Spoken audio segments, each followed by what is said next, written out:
बोलो जयकारा बोल मेरे श्री गुरु महाराज की जय। श्री नंगली निवासी भगवान की जय। श्री परमहंस दयाल जी महाराज की जय। श्री नंगल विहारन भगवान की जय। श्री परम गुरु भगवान की जय। जय सच्चिदानंद जी। सर्व आत्मभाव। श्री परमहंस दयाल जी ने एक रोज फरमाया, एक दिन एक सज्जन ने आपकी सेवा में हाजिर होकर प्रार्थना की कि हिंदू और मुसलमानों में बहुत संघर्ष हुआ है और मुसलमानों ने बड़ा अत्याचार और लूट मचा रखी है। वह हिंदुओं को नष्ट भ्रष्ट कर रहे हैं, उनके जीवन संकट में है। यह सुनकर आप श्री ने फरमाया कि हमको एक दृष्टांत याद आया। जिस समय नादिर शाह ने दिल्ली में मार काट मचाई और उसके बाद शाही शायर को आज्ञा दी हुई कि हमारी विजय की प्रशंसा करो, तो उस समय अपने प्राण की रक्षा चाहिए और बाद में ये शेर कहें, शाहे ईरान रा कुजा ताबे नुबर्दे हिंद बुद्ध जिस्तिये अमाल माई सूरते नादिर गरिफ्ता। अर्थात ईरान के बादशाह को भारत से युद्ध लड़ने का साहस कहाँ हो सकता था। यह तो हमारे कर्मों का फल था जो नादिर शाह के रूप में प्रकट हुए। आप श्री ने फरमाया कि सभी मामले ईश्वर अधीन हैं। वह जिसको चाहे मारता है, जिसको चाहता है जन्म देता है। अस खुदादा खिलाफ दुश्मनो दोस्ता की दिले हर दो दरा तसरुफे ओस्ता। अर्थात दोस्त व दुश्मन के विरोध को प्रभु इच्छाएं समझो, क्योंकि दोनों का दिल उसी के बस में है। मारना और लूटना तो दूर की बात रही, उसके बिना पत्ता भी नहीं हिल सकता है। यदि मुसलमानों का इतना बस होता तो काबुल में तो हिंदुओं का बीज भी ना छोड़ते। यदि उनको हिंदुओं को सर्वनाश ही करना होता तो जिस समय मुसलमानों को राज्य हिंदुस्तान में था तो उस समय ही ना छोड़ते। वास्तव में यह बात तो थी नहीं। जितना कुदरत को स्वीकार था उतना हो गया। बोलो जयकारा बोल मेरे श्री गुरु महाराज की जय। श्री स्वरूप दर्शन पाठ। ओम त्वमेव माता च पिता त्वमेव त्वमेव बंधु च सखा त्वमेव विद्या द्रविणं त्वमेव सर्वं मम देव। ध्यान मूलम गुरुमूर्ति पूजा मूलम गुरुपदम मंत्र मूलम गुरुवाक्यम मोक्ष मूलम गुरु कृपा। गुरु जी को कीजिए दंड बटा कोटि कोटि प्रणाम। कीट न जाने भृंग को गुरु कर ले आप समान। बोलो जयकारा बोल मेरे श्री गुरु महाराज की जय। श्री नंगली निवासी भगवान की जय। जीवन चरित्र। पंख मिले गुरु शब्द के सुरती चढ़ी आकाश। श्री स्वरूप दर्शन मिला सच्चिदानंद प्रकाश। अमर वचन गुरुदेव के अमृत की ना पान। गुरुमुख जनहित बाटने सोत सुकरु बखान। उस अमृत को पान कर मिले अद्वैत स्वरूप। सत्यलोक सतपुरुष का जहाँ न छाया धूप। मैना तोता से परे अगम अलख है देश। हित चित से खो ज्योति से मिटे करम की ठेस। बोलो मेरे श्री गुरु महाराज की जय। जीवन चरित्र। यदा यदा हि धर्मस्य ग्लानिर्भवति भारत, अभ्युत्थानम् अधर्मस्य तदात्मानं सृजाम्यहं। परित्राणाय साधूनां विनाशाय च दुष्कृतां, धर्म संस्थापनार्थाय संभवामि युगे युगे। हे भारत, जब जब धर्म की हानि और अधर्म की वृद्धि होती है, तब तब ही मैं अपने रूप को रचता हूँ, अर्थात प्रकट करता हूँ। साधु पुरुषों का उद्धार करने के लिए, दूषित कर्म करने वालों का नाश करने के लिए तथा धर्म स्थापना करने के लिए युग युग में प्रकट होता हूँ। अध्याय 1 संत अवतार। बोलो जयकारा बोल मेरे श्री गुरु महाराज की जय। उस रचयिता ने सृष्टि के कार्य प्रबंध का एक विशेष निगम में बांध रखा है। सृष्टि में कोई वस्तु भी अनियमित नहीं है। युग पर युग व्यतीत होते जा रहे हैं। समय ने कितनी ही क्रांतियाँ देख ली है, परंतु उस ईश्वर और मालिक के नियमों तथा सिद्धांतों में तनिक भी परिवर्तन नहीं हुआ। बड़ी सफलतापूर्वक प्रकृति का कार्य प्रबंध जैसे चलता था बराबर चल रहा है और चलता जाएगा। यह न बदला है और न ही बदलेगा। सृष्टिकर्ता और सूत्रधार प्रभु यदि ऐसा ना करते तो असंख्य नक्षत्रों से भरे इस महाआकाश में हमारी पृथ्वी किसी दूसरे नक्षत्र से टकराकर ना जाने कब की भस्म हो गई होती। चंद्रमा पर पहुँचने की दौड़ में व्याकुल हुए वैज्ञानिक ज्यों-ज्यों प्रकृति के नए रहस्यों को जानते जाते हैं, त्यों-त्यों दांतों में उंगलियां दबाए प्रकृति के नियम और उनके सिद्धांतों को देख देख कर आश्चर्यचकित होकर सहसा यह पुकार उठने पर विवश हो जाते हैं कि विज्ञान और टेक्नोलॉजी की इतनी उन्नति के होने पर भी हम अपने किसी काम में वैसा अनुशासन और सुप्रबंध नहीं ला पाए जो अनदेखे अज्ञात हाथों ने इतनी विस्तृत और अथाह सृष्टि रचना में उत्पन्न कर दिया था।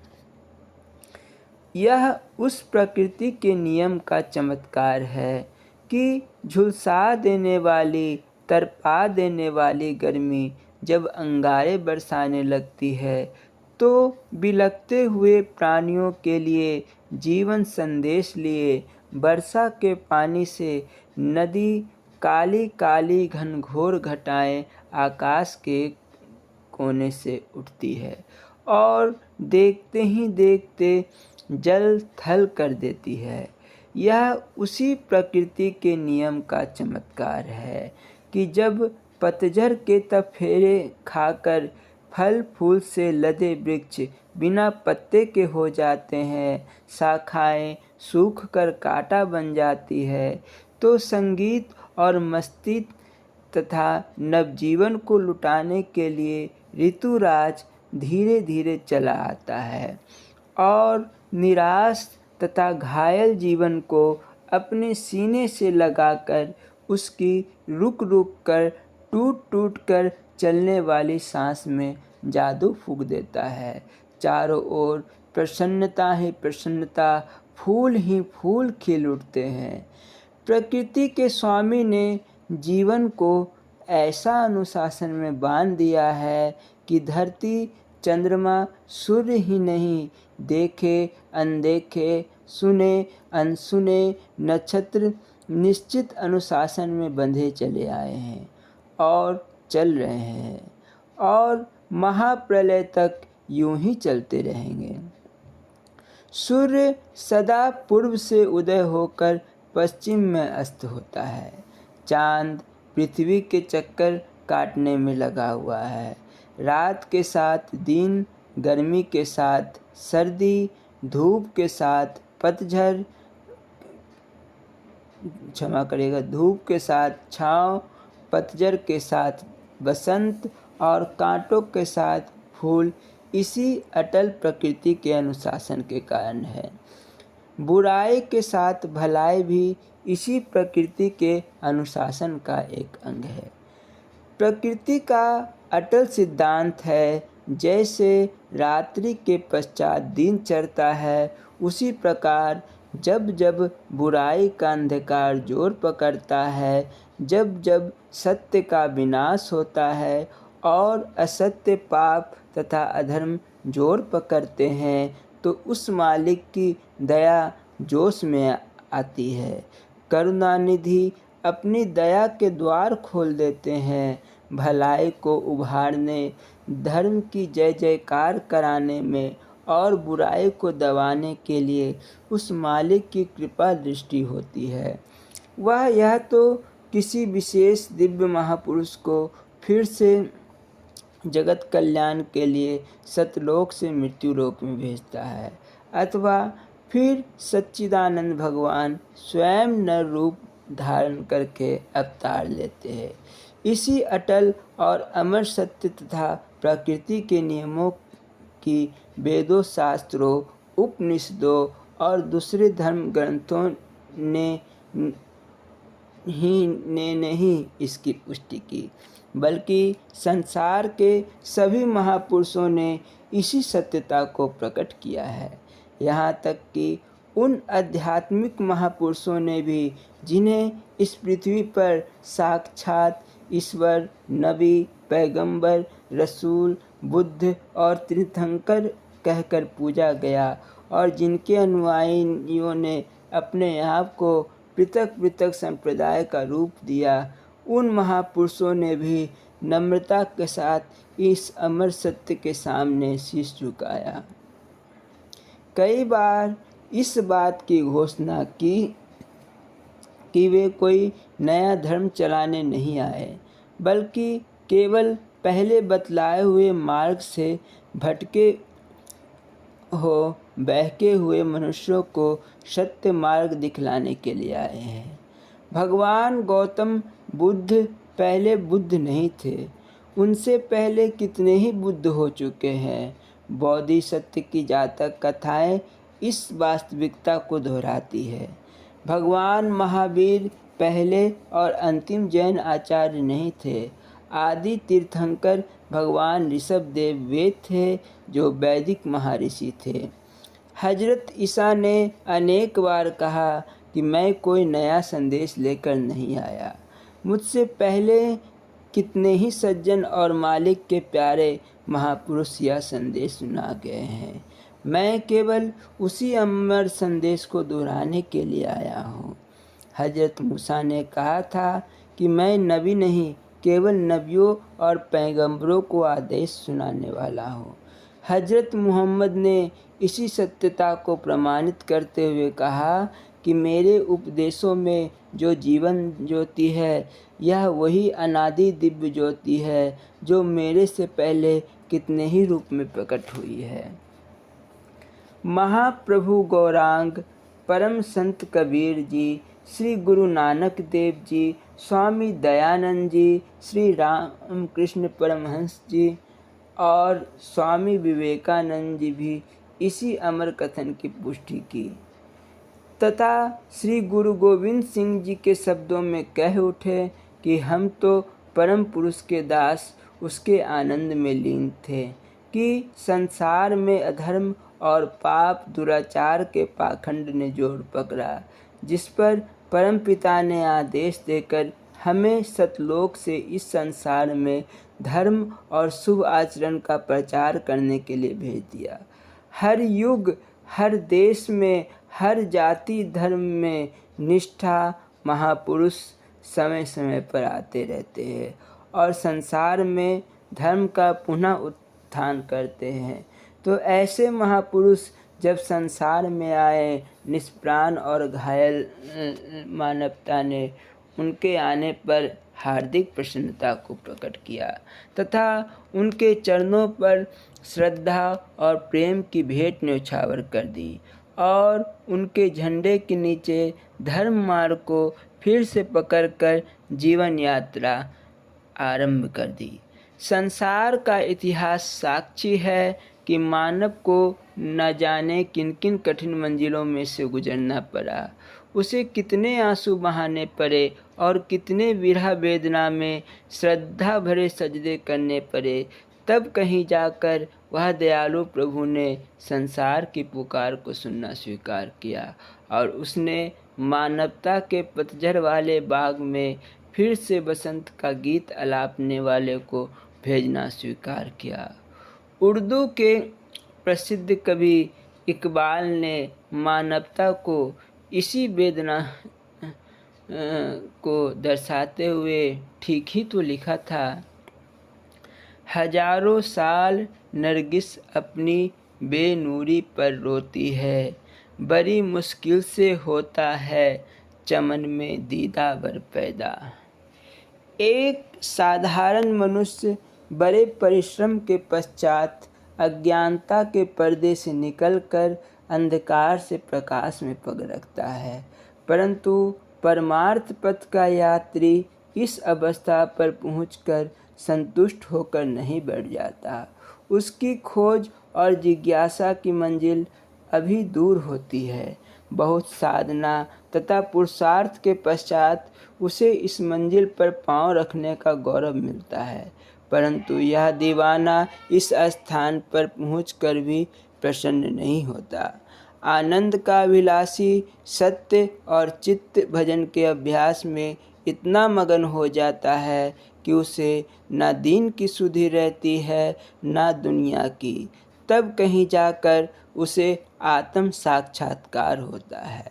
इसी प्रकार देश तथा जाति को अत्यंत कठिनाइयों तथा परीक्षाओं में से गुजरने के पश्चात कहीं जाकर उस दिव्य आत्मा के दर्शन होते हैं। उस पैगंबर, तत्ववेता, ब्रह्मनिष्ठ महापुरुष के चरण पखारने का अवसर मिलता है, जिसे श्रद्धा और विश्वास के कारण हम साक्षात ईश्वर कह सके। विद्वानों ने भी उनकी महानता को स्वीकार किया। आज से 82 वर्ष पहले प्राणेश्वर सद्गुरुदेव श्री 1008 श्री स्वामी स्वरूपानंद जी महाराज का अवतरण देवभूमि भारत के कल्याण के लिए हुआ। नर रूप में नारायण प्रकट हुआ। आदि ब्रह्म स्वयं मानव रूप में प्रकट हुए।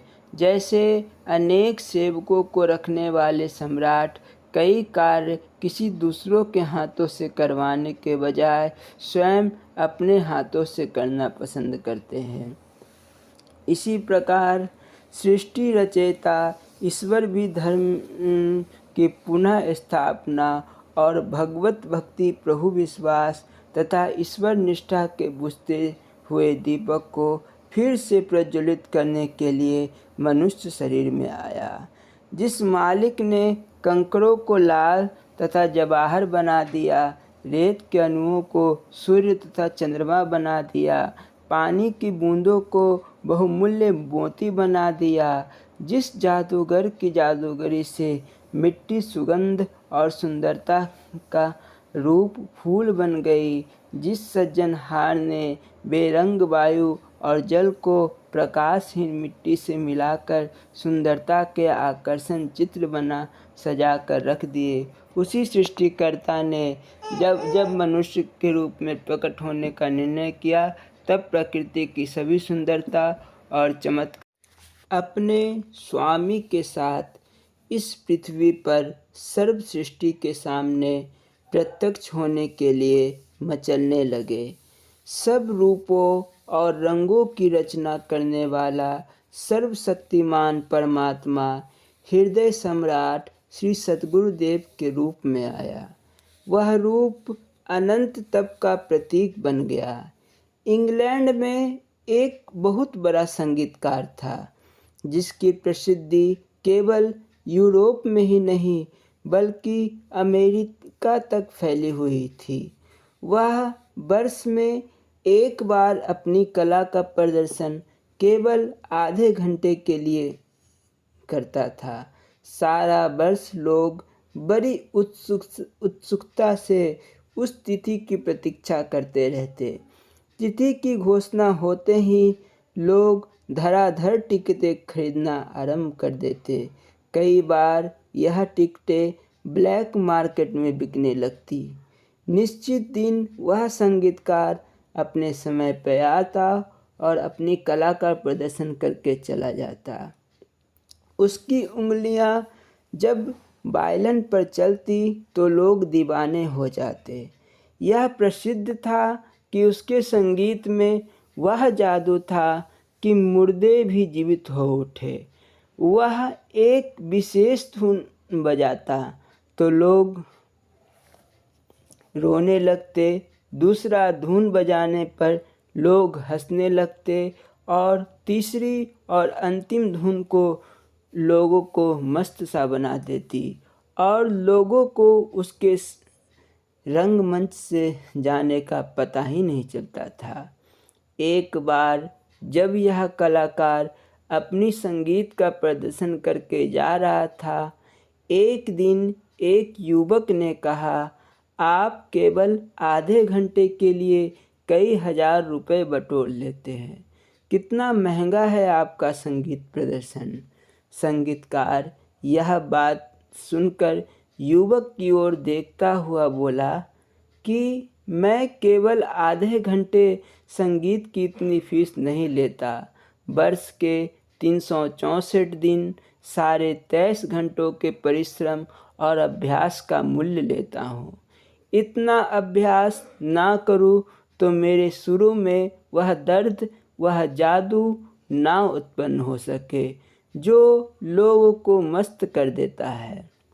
जैसे 8 घंटे के संगीत के कार्यक्रम के पीछे उसके कई महीने की कमाई तथा दिन रात का परिश्रम और अभ्यास छिपा होता है, इसी प्रकार हर रचना ना जाने कितना परिश्रम, त्याग और बलिदान मांगती है। फूल का रंग, सुगंध, उसकी सुंदरता और आकर्षण को देखकर यदि कल्पना की जाए तो माली का कठिन प्रयास स्पष्ट दिखाई देने लगता है। किसी मुंह बोलते हुए भूत को देखकर ऐसा भूत बनाने वाले के परिश्रम का चित्र आंखों के सामने आ जाता है। केवल बनाने वाला ही नहीं जानता, अपितु देखने वाली आँख भी जान लेती है कि उस मूर्ति के एक एक अंग में जीवन डालने के लिए मूर्तिकार ने कितने दिनों तक खून पसीने के समान बहाया, कितनी रातों की नींद छीनी और हथौड़ों में लिए एक एक भाग को संवारने में हराम कर दी। जयपुर मूर्ति कला का सबसे बड़ा केंद्र है। यहाँ देखने में आता है कि भारी मूर्तियाँ बहुत सस्ती होती है और छोटी मूर्तियाँ बहुत मूल्यवान होती है। कारण पूछिए तो मूर्तिकार कह देते हैं, मूल्य ना तो वजन का है ना ही पत्थर का, मूल्य कला का है। श्री सद्गुरुदेव महाराज जी की मूर्ति भी किसी साधारण कलाकार की बनाई हुई नहीं थी। इस मूर्ति को सारे जगत की मूर्ति बनाने वाले महान कलाकार ने स्वयं अपने हाथों से बनाया और सजाया था। यह मूर्ति स्वरूप बनाते समय उस देवादिदेव के सामने यह बात लक्ष्य बन गई थी कि मेरी कला की अनुपम रूप को हर आँख रुचि से देखेगी। इसीलिए यह ऐसी मूर्ति होनी चाहिए कि जो आँख उठे इसके चरणों पर झुक जाए। इस मूर्ति का निरीक्षण, इसकी चमक दमक उत्पन्न करने का काम दादा गुरुदेव स्वामी श्री परमहंस दयाल जी ने स्वयं किया। यूं कहिए कि परमदेव ने जिस मूर्ति को बनाया उसे श्री परमहंस दयाल जी ने संसार के सामने उपस्थित किया। यह एक ऐसी दिव्य मूर्ति थी जिसमें सब मूर्तियों की सुंदरता समाई हुई थी। हृदय सम्राट श्री महाराज जी ने श्री परमहंस दयाल जी से उपदेश ग्रहण करके भगवत गीता के महामंत्र शरणागति को अपना जीवन ध्येय बना लिया। आपने सब कुछ गुरु अर्पण करके त्याग और वैराग्य का वह पद प्राप्त कर लिया कि स्वयं वैराग्य और त्याग चकित रह गए। एक दो नहीं, सैकड़ों और हजारों स्त्री पुरुषों के जीवन में क्रांति उत्पन्न करके उन्हें न केवल धर्मनिष्ठ बनाया बल्कि उन्हें संन्यास देकर भारत भूमि में एक महान आध्यात्मिक आंदोलन को प्रारंभ किया। जिस प्रकार भगवान बुद्ध ने धर्म चक्र चलाया था, उसी प्रकार श्री सतगुरुदेव जी ने शरणागति का चक्र चलाकर व्यक्तिगत और सामाजिक जीवन को गीता के सार उपदेश करके तर्क अर्थात सर्वस्व त्याग की जीती जागती मूर्ति बना दिया था। भगवान बुद्ध के पश्चात उनके कार्यों की महानता हिंदू शास्त्रों में बौद्ध सीमा तक तथा जगत गुरु आदि शंकराचार्यों ने कार्य के महानता से मिलती है। ऐसा प्रतीत होता है कि श्री इष्ट देव भगवान के स्वरूप में बुद्ध और शंकर इकट्ठे हो गए थे। इनमें चैतन्य देव का वैराग्य भी था। परमहंस रामकृष्ण की करुणा, श्री गुरु नानक देव महाराज जी की साधना भी थी और स्वामी दयानंद जी की गुरुनिष्ठा भी ओतप्रोत थी। शेष अगले भाग में। बोलो जयकारा बोल मेरे श्री गुरु महाराज की जय। स्वामी हीरानंदपुरी जी महाराज की लीला संस्मरण एवं अमृत प्रवचन। बोलो जयकारा बोल मेरे श्री गुरु महाराज की जय। कृपा का स्वरूप। महाराज जी जालंधर आए हुए थे। गर्मियों के दिन थे, चांदनी रात थी। महाराज जी मकान की छत पर खुले आसमान में विराजमान थे। उस समय माता जी उनकी सेवा में लगी हुई थी। अवसर पाकर उन्होंने महाराज जी से निवेदन किया, महाराज जी, मैं जरा सी भी कोई वायु कारक चीज़ खा लेती थी तो मेरे शरीर में दर्द शुरू हो जाता था। जब से आप इस दासी की कुटिया पर पधारे हैं तब से मैं सब कुछ खा पी लेती हूँ, किंतु मुझे कोई तकलीफ़ नहीं होती। यह आपकी ही कृपा है। माता जी की यह बात सुनकर महाराज जी ने फरमाया, ऐसी छोटी छोटी बातों को तुम लोग कृपा समझ लेते हो, किंतु जो असली कृपा है उस पर किसी का ध्यान ही नहीं जाता। गुरु महाराज की वास्तविक कृपा तो तुम्हें ऊपर उठाने, तुम्हारे मन को निर्मल बनाने की होती है। इस ओर भी ध्यान दे जाना चाहिए। ये सब लौकिक बातें तो यूं ही होती रहती है, इस पर अधिक बल नहीं देना चाहिए। बोलो जयकारा बोल मेरे श्री गुरु महाराज की जय। ईश्वर स्वरूप हीरा दर्शन प्रकाश से साभार है। बोलना जी, हरिओम हरिओम हरिओम। ओम सच्चिदानंदाय नमः। प्रणव ओमकार। प्रणव ओमकार को वर्णात्मक शब्द कहते हैं, इसलिए कि इसका उच्चारण वाक इंद्रियों से किया जाता है। इसी ओमकार को या किसी भी नाम अथवा मंत्र को हृदय से जपा जाए उसे पश्यंती कहते हैं, जो कंठ से जपा जाए उसको मध्यमा कहते हैं, और जो रसना से जपा जाता है वह बैखरी कहलाता है।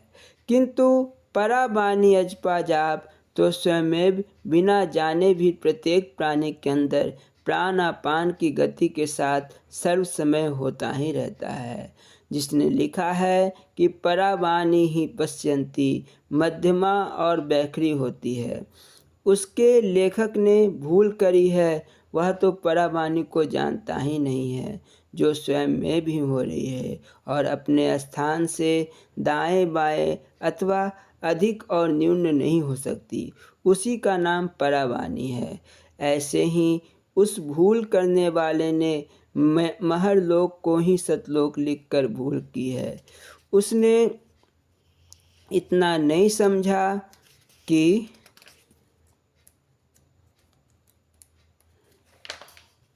सत तो एक रस रहने वाले को कहते हैं। यह सतलोक सतपुरुष ही सबका आदि है, इससे परे कोई स्थान नहीं है। सबका आदि और अंत यही है। पराबानी और प्राणापान का सच्चा संबंध इसी सतपुरुष परम धाम से है। पिंड तो इसका प्रतिबिंब है। इस प्रणव के द्वारा ही सर्व ब्रह्मांड की अनेक प्रकार से कार्यक्रम की व्यवस्था हो रही है।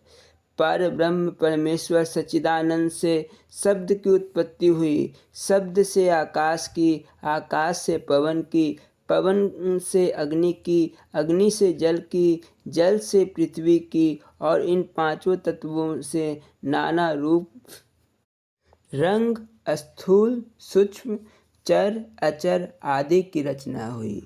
इसीलिए सोहम शब्द तथा नाद चिदाकाश को चेतन करने वाले हैं। सोहम शब्द ही परमेश्वर सच्चिदानंद का अनादि सच्चा नाम है। इसके सुमिरन का तात्पर्य यह है कि सर्व समय वृत्ति को प्राण अपान की गति के साथ अजपा पराबानी में लगाना, इसी को जाप कहते हैं। इस प्रकार अभ्यास वैराग्य में तत्पर आत्मा शरीर और संसारी सर्व बंधनों से छूटकर अपने अनादि स्थान में से परमेश्वर में प्रवृत्त हो जाता है। बोलो जयकारा बोल मेरे श्री गुरु महाराज की जय। ओम शांति ही शांति ही शांति है। स्वामी परम ज्ञानानंद पुरी जी महाराज जी के अमृत प्रवचन। बोलो जयकारा बोल मेरे श्री गुरु महाराज की जय।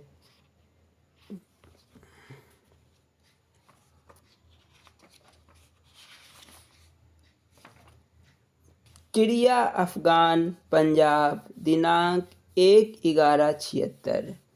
आज रात्रि के सत्संग के उपरांत स्वामी परम ज्ञानानंद पुरी जी महाराज जी ने फरमाया, कलयुग में मानस पुण्य होता है किंतु मानस पाप नहीं होता। अर्थात यदि मन में कोई कुभाव या पाप का विचार करता है तो जब तक उसे वह कर्म का रूप नहीं देता तब तक उसको पाप नहीं लगता। हाँ, मन से यदि शुभ चिंतन करता है तब उसका पुण्य अवश्य प्राप्त होता है। सतयुग में यदि लोगों के मन में भी बुरे भाव उठते थे तब उसका पाप उन्हें लगता था। इसी वास्ते उनके पुण्य प्रभाव से एक बार फसल बोने से वे 100 बार उसका फल प्राप्त करते थे। उन्हें बुरे भाव आते ही कम थे। बोलो जयकारा बोल मेरे श्री गुरु महाराज की जय।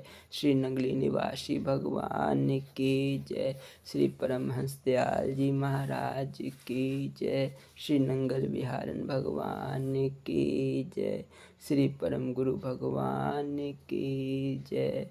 बोलो जयकारा बोल मेरे श्री गुरु महाराज की जय। जय सच्चिदानंद जी।